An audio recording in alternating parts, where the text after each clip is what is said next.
boy! Hell yeah, that was a great convention. Can't believe selling Grandpa's old stone watch would have got me that much money, too. Dumb kid. So easy to scam people nowadays. Eh. And damn, did it get me some good games. Metal Gear Solid, GTA 5, Metroid Prime 2, Donkey Kong Country, and Other M. Yeah, boy! Wait, what's that?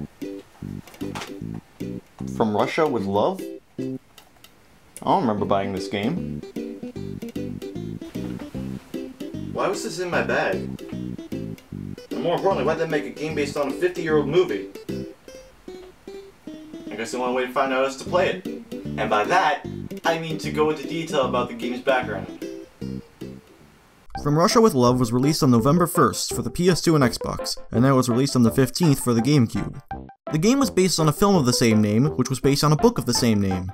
All previous Bond video games had either been based on recent films or had their own original plots, so I had decided to use an, at the time, 42-year-old movie for the inspiration on this one. Oh look, EA Games was about to lose the rights to the 007 games.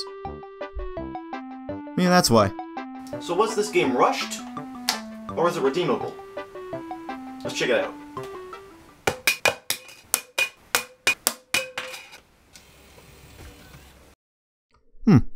Nice loading screen. You get a C+. Okay, cool cutscene.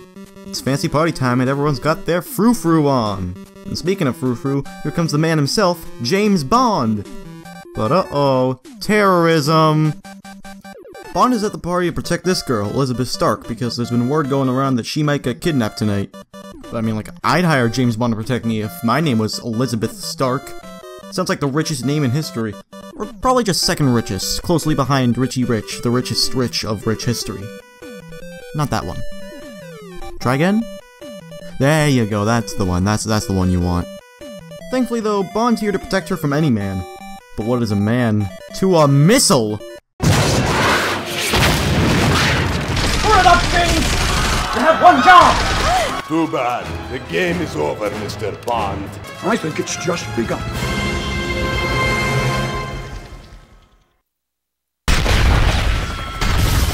Wait, so the game just starts up like that? There's no main menu first? I thought it would be like when the game plays the opening cutscene when you take too long on the menu or something like that. But this game just throws you right into the action without warning. But hey, you gotta expect that when you're a spy. By the way, this tutorial level is easy as heck. Like, I know tutorial levels are supposed to be easy, but come on! All the enemies die in 4 shots from your pistol, and the combined damage you take in this level, unless you suck, is next to nothing. This level kind of puts you on this weird cat and mouse chase to get Elizabeth and rescue her. And because of how easy this level is and the rescue-based task, this level gave me way too much confidence for this game. I was having a blast playing this, but to be completely honest, not all of it was great. Like for example, the reload button is A. Yep, you heard me. The reload button is A.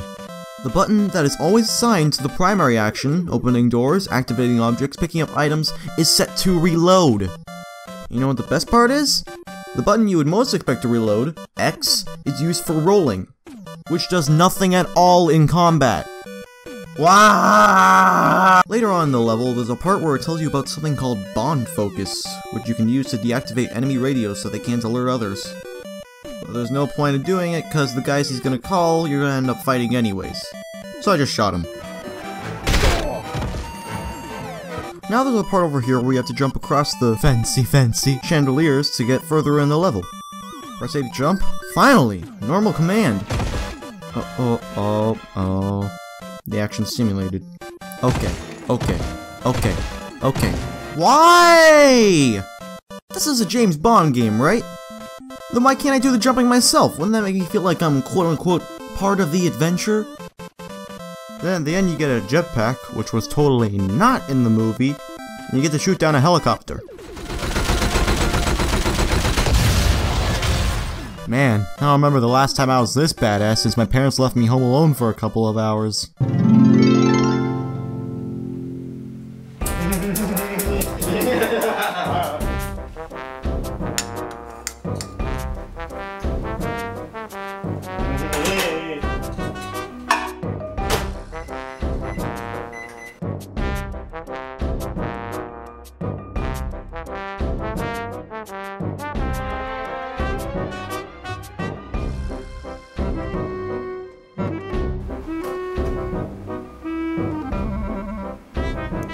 oh, ready? Here it comes. He's gonna say it. He's gonna say it. Here we go. The name is Bond. James Bond. He said it! He said the thing! Woo! And now it's time for the opening cutscene. As far as I know, it's the only time in the game that they show footage from the movie.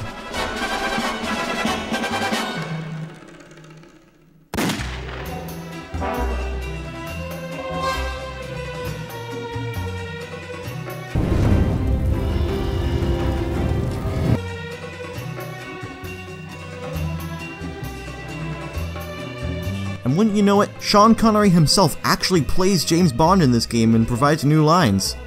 That's pretty neat. Now we finally get to a menu with nothing to do really but select the next stage, which is called Hedge Maze. Hang on, does that say Bond moment? I wish I had Bond moment with my father.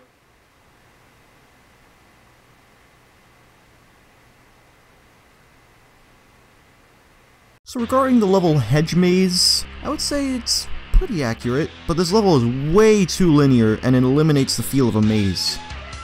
In this part, the game tries to teach you new stealth tactics, but they go the way of the Bond focus, being useless compared to the overall amount of enemies.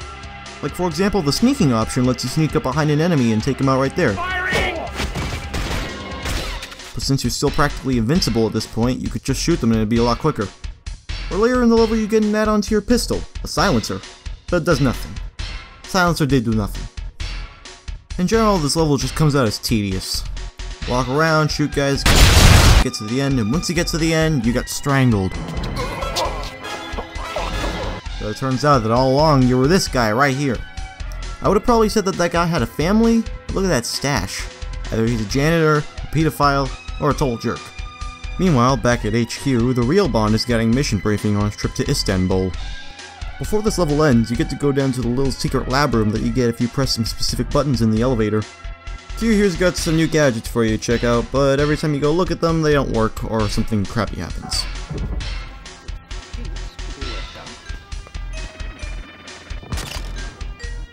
Nice reaction time. You're put in a training room with one task. Use your new gadget to get to the bomb at the end and disable it.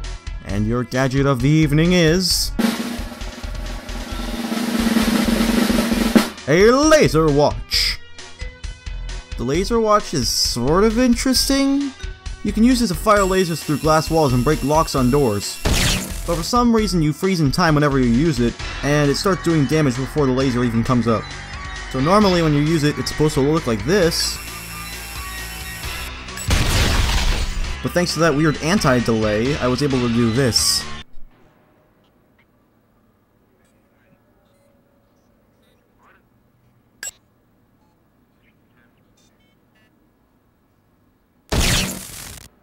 The whole thing's pretty simple, and once it's done, you get to move on to the next stage. I'll bring it back. From Russia with love.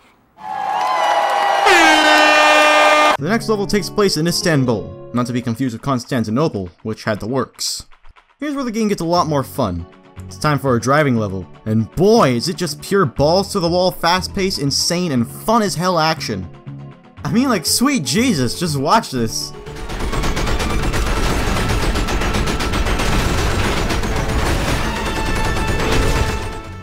Then the fun comes to a complete halt once you come across a tank behind a gate. For the walking part of the level, all you have to do is just get around to get to a turret.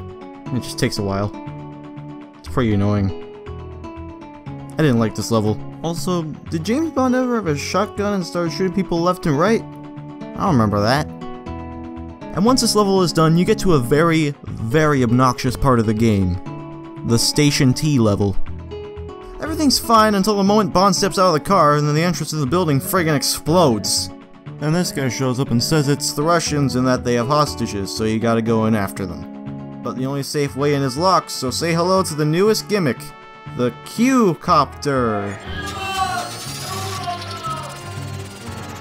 You can fly around to a specific spot and explode to open things. Kinda reminds me of the Clockwork Eggs from Banjo-Tooie, but the only problem is that, like the other gadgets, it's based on convenience instead of usefulness. You can't open a door, but there's an open vent above it? Gee, I wonder what I have to do!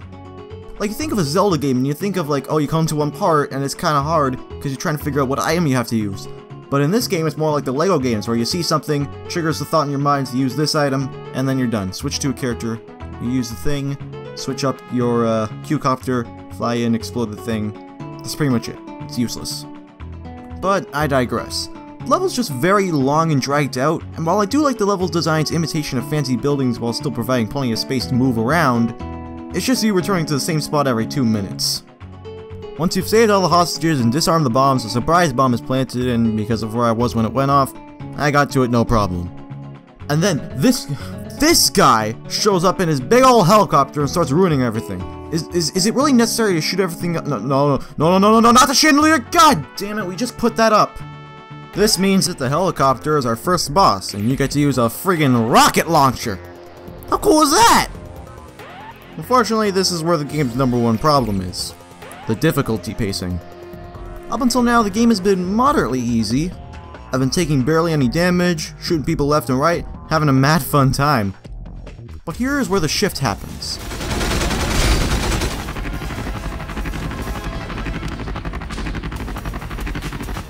The helicopter boss is hard as hell, and everything from this point on is a lot harder. It's like however you're in school, you're just cruising through the first 2 months, and then suddenly, hey, we have a test next month, or hey, we have a big project this week. And you're like, what? I don't remember that. Wait, we were supposed to take notes on that? Wait, why do my weapons do nothing? It's just poorly paced. Anyway, the helicopter boss is pretty damn hard, but I got to keep the rocket launcher in the end, so that's pretty cool. Now it's on to the next level, Istanbul Part 2. There's another driving level, so that's also pretty cool. You get to keep blowing stuff up. All you gotta do is get from point A to point B, then grab something on foot, go back in the car, and shoot up a car. This is the order of the day. That's strange. It's probably nothing. After you take care of him, you head to the Russian hideout and look for a BOAT. The Buoyancy Operated Aquatic Transport, or BOAT for short. Pretty basic from there, just shoot everyone you see and get past it. But then once you get to the area where you get to the BOAT, a bunch of guys suddenly ambush you, and it's harder than a Nokia phone coated with cement. Especially when the heavy weapons guy himself shows up to rip you a new one.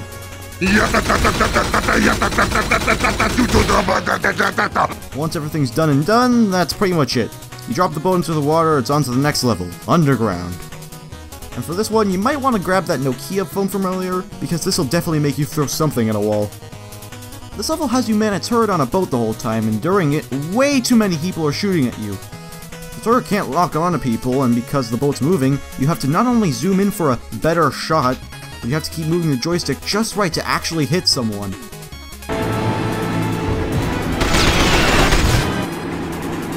God damn it! Oh man.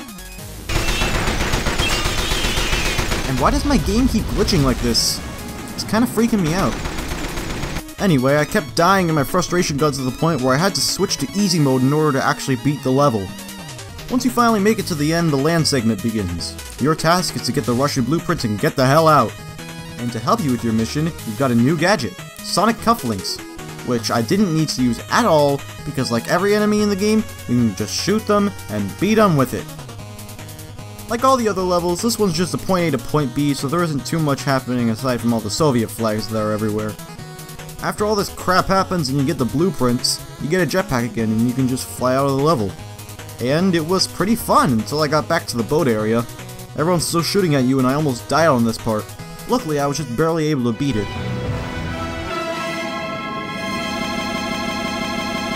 Of course, I finally beat it and the game just...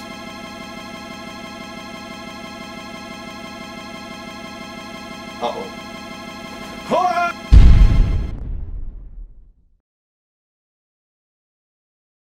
What? So Mission Impossible reference? They're both spy movies, doesn't even...